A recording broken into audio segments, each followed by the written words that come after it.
বাংলাদেশ জাতীয়তাবাদী দল কালীগঞ্জ উপজেলা ও পৌর শাখা কর্তৃক আয়োজিত আজকের এই ছাত্র জনতা ঐক্যবদ্ধের ত্যাগের বিনিময়ে স্বৈরাচারী শেখ হাসিনার দেশত্যাগ এবং পদত্যাগ এবং দেশ নেত্রী বেগম খালেদা জিয়ার কারামুক্তি উপলক্ষে আয়োজিত আজকের এই বিশাল সমাবেশের সম্মানিত সভাপতি কালীগঞ্জ উপজেলা বিএনপির বিপ্লবী আহ্বায়ক, কালীগঞ্জের গণমানুষের নেতা, কালীগঞ্জ পৌরসভার সাবেক সফল মেয়র আলহাজ মাহবুবুর রহমান, আজকের অনুষ্ঠানের বিশেষ অতিথিবৃন্দ, কালীগঞ্জ উপজেলা ছাত্র দলের বিপ্লবী যুগ্ম আহ্বায়কবৃন্দ, সংগ্রামী সদস্যবৃন্দ সহ 11টি ইউনিয়ন থেকে আগত বাংলাদেশ জাতীয়তাবাদী দল বিএনপির নির্যাতিত নিপীড়িত জনগণ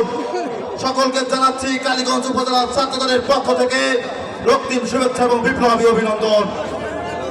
সম্মানিত উপস্থিতি, আমরা সকলে আনন্দিত এই বাংলাদেশ থেকে স্বৈরাচারী খুনে ফ্যাসিস্ট নেত্রী, বাংলাদেশের সবচেয়ে জঘন্যতম পলায়নকারী নেত্রী শেখ হাসিনা বাংলাদেশ থেকে বিতাড়িত হয়েছে। আপনাদের সকলের কাছে উদাত্ত আহ্বান জানাই, আমরা সমস্ত ভেদাভেদ ভুলে যে 15 বছরের যে শোষণ নির্যাতন আমরা আওয়ামী লীগের কাছ থেকে পেয়েছি, আমরা যদি প্রতিশোধ দিতে চাই, আওয়ামী লীগের অস্তিত্বই বাংলার মাটিতে হবে না। রীতিমতো লক্ষ্য করেছেন আওয়ামী লীগের প্রতিটা কর্মী এখন পলাতক। মানুষের সামনে তাদের মুখ দেখানোর কোন সুযোগ নেই। আর আপনাদেরকে ঐক্যবদ্ধভাবে সামনের যে দিনগুলো আসছে, আমাদের সিনিয়র নেতৃবৃন্দ আপনাদের যে নির্দেশনা দেবে, কাঁধে কাঁধ মিলিয়ে যেভাবে হোক আমরা গণতান্ত্রিক সরকার প্রতিষ্ঠা করব। আমাদের প্রিয় নেতা জনাব তারেক রহমানকে অতি দ্রুত দেশে আসার পর তিনি যে ম্যান্ডেট দেবেন সেভাবে আমরা এগিয়ে যাব।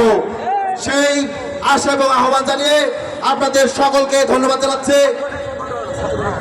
ছাত্র দলের সকল নেতৃবৃন্দকে ধন্যবাদ জানিয়ে আমি আমার বক্তব্য শেষ করছি।